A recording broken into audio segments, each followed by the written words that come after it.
दी छोड़ सतगुरु रामपाल जी महाराज जी की जय हो। सतसाई भगत जी, आप जी कह रहे हैं कि पंजाब के किसी व्यक्ति ने सतगुरु देव जी की आवाज की जांच करवाई है किसी लैब में, और उस लैब की रिपोर्ट आई है कि संत रामपाल जी महाराज जी की ही ये आवाज है।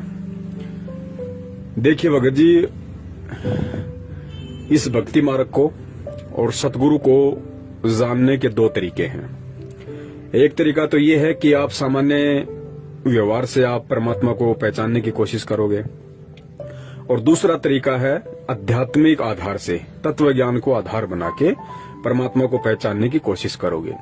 तो पहले वाले तरीके से, जो कि सामाजिक तरीका है, एक व्यवहारिक तरीका है, उस तरीके से आप जी लाख जन्म में भी संत रामपाल जी महाराज जी को या उनकी भक्ति को नहीं पहचान पाओगे। और दूसरा तरीका है आध्यात्मिक तत्व ज्ञान वाला, केवल उसी से परमात्मा की पहचान होती है, दूसरा कोई तरीका नहीं होता है। आप बेंगलोर की जिस लैब की चर्चा कर रहे हैं कि वहां से रिपोर्ट आई है कि हिसार जेल से जो ऑडियो आई है और जो संत रामपाल जी महाराज जी के सत्संगों वाली आवाज है, दोनों एक ही हैं। भगत जी, इस भक्ति मार्ग में हर व्यक्ति के अपने अपने विचार होते हैं, अपने अपने मत होते हैं।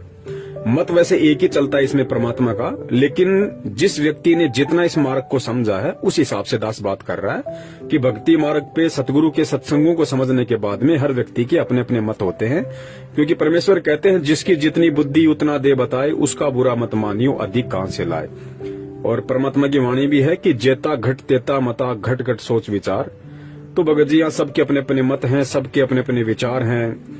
कोई किसी प्रकार से भी सोच सकता है, किसी की सोच पे कोई भी प्रतिबंध नहीं है। और जिस लैब की आप बात कर रहे हैं भगत जी, ये आप तो बेंगलोर की बात कर रहे हो बड़े भैया, मैं आपको दुनिया की सबसे बड़ी लैब की बात बताता हूँ।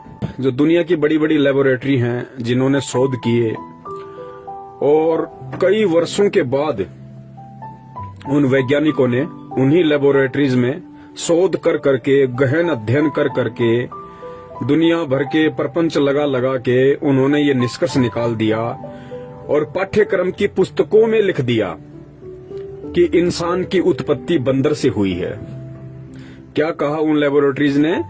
कि इंसान की उत्पत्ति बंदर से हुई है। अब आप बताइए बड़े भैया, एक तरफ तत्व ज्ञान कहता है, अध्यात्म कहता है कि इंसान एक अलग योनि है और बंदर एक अलग योनि है, और ये आपकी लेबोरेटरी, आपके वैज्ञानिक कह रहे हैं कि इंसान की उत्पत्ति बंदरों से हुई है।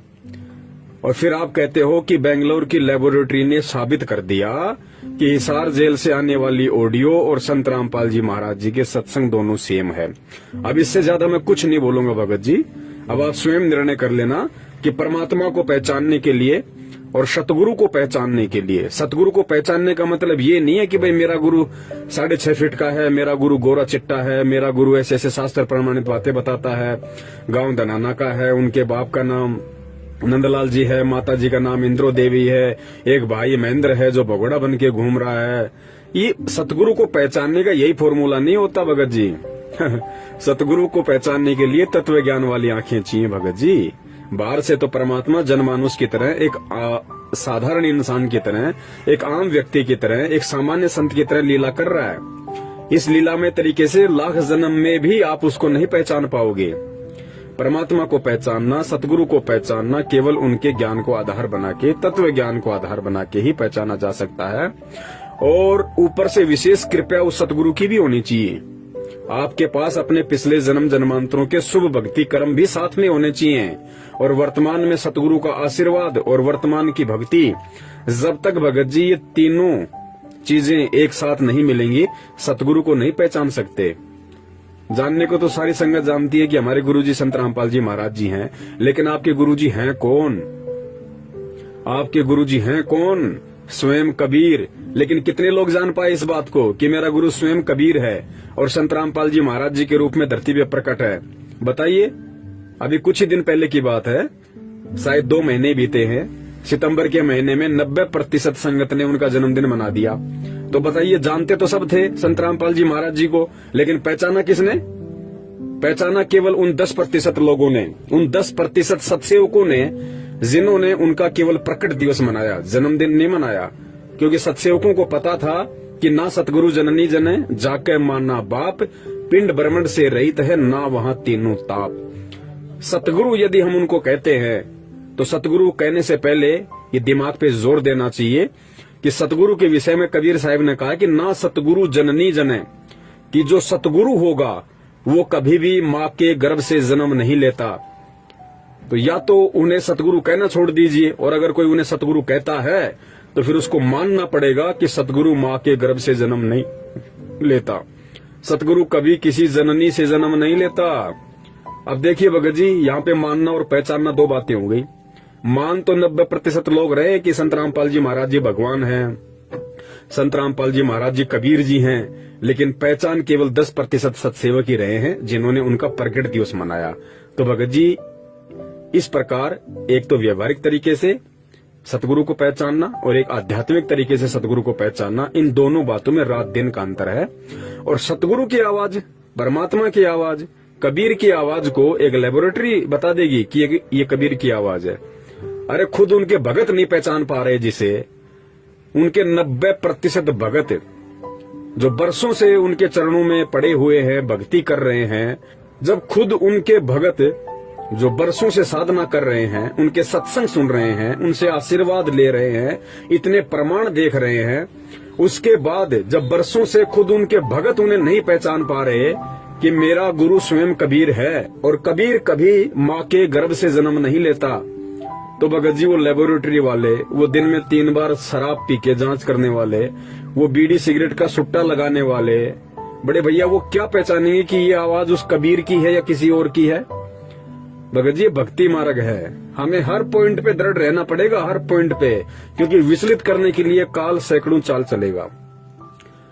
ये इस तरह की हजारों काल चलेगा इस समय विचलित करने के लिए। और परीक्षा सबकी है, परीक्षा मैनेजमेंट के पीछे लगे हुए लोगों की भी चल रही है, परीक्षा हम सत्सेवकों भी चल रही है।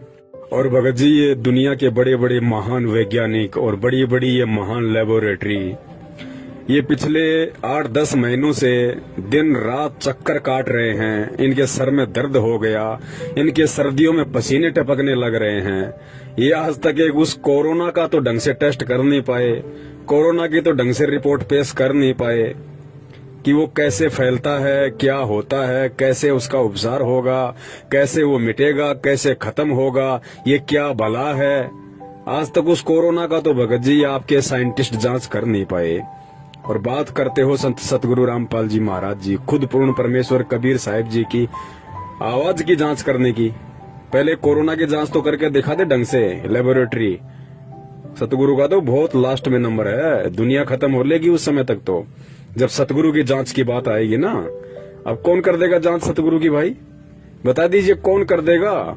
जिसने पूरी दुनिया बनाई, जो सारी दुनिया उस परमात्मा के पैर के अंगूठे के नीचे बैठी है, उसकी जांच कर देगा एक सामान्य प्राणी? 4 अक्षर पढ़ के, सफेद कोट पहन के, 4-5 आपस में तत्व मिला के हैं दुनिया को मूर्ख बनाने वाले ये काल जीवन विज्ञान, भगत जी ये परमात्मा की जांच कर देंगे भैया?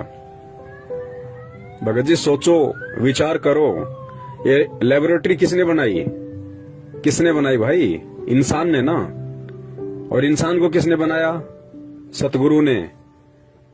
तो बड़े भैया, जिस इंसान को सतगुरु ने बनाया है वो इंसान सतगुरु की जांच कर देगा? भगत जी विचार करो, ये तत्व ज्ञान है, धोखा मत खा जाना। काल हर तरीके से झकझोर के देखेगा। एग्रीमेंट है परमात्मा का और काल का, दोनों का। परमात्मा ने अपना ज्ञान दे दिया, खुला छोड़ दिया, अब काल की बारी है। काल ने कहा था परमात्मा आप केवल उसी को स्वीकार करना जो आपका ज्ञान समझ के चले, और जो आपका ज्ञान ना समझे वो मेरी हद में। तो भाई काल अपने अपनों को छांट रहा है जो काल की हद में है, जो अभी सतगुरु के ज्ञान को समझ नहीं पाए, सतगुरु को सतगुरु नहीं मान पाए, भगवान को पहचान नहीं पाए, काल उनको छांट रहा है, उनकी छटनी कर रहा है और फिर उनसे कुकर्म करवा के अपने पाले में ले रहा है। यही परमात्मा से दूर होना है। अब जिन जिन लोगों ने इस पीले पर्चे के आदेश पे जितने भी कुकर्म किए हैं, वो छटनियां थी, वो छट चुके हैं। वो लोग परमात्मा की हद से बाहर हो चुके हैं, वो काल के खेमे में जा चुके हैं। भले ही वो 3 टाइम की आरती करते रहो, भले ही वो मंत्र जाप करते रहो, ये मंत्र जाप, ये आरतियां तो काशी में परीक्षा लेने के बाद 25 साल तक हमने खूब की थी। हो गए पार। तत्व ज्ञान की भक्ति है भगत जी। एडी से चोटी तक पसीना आएगा समझने में कि संत रामपाल जी महाराज कौन है।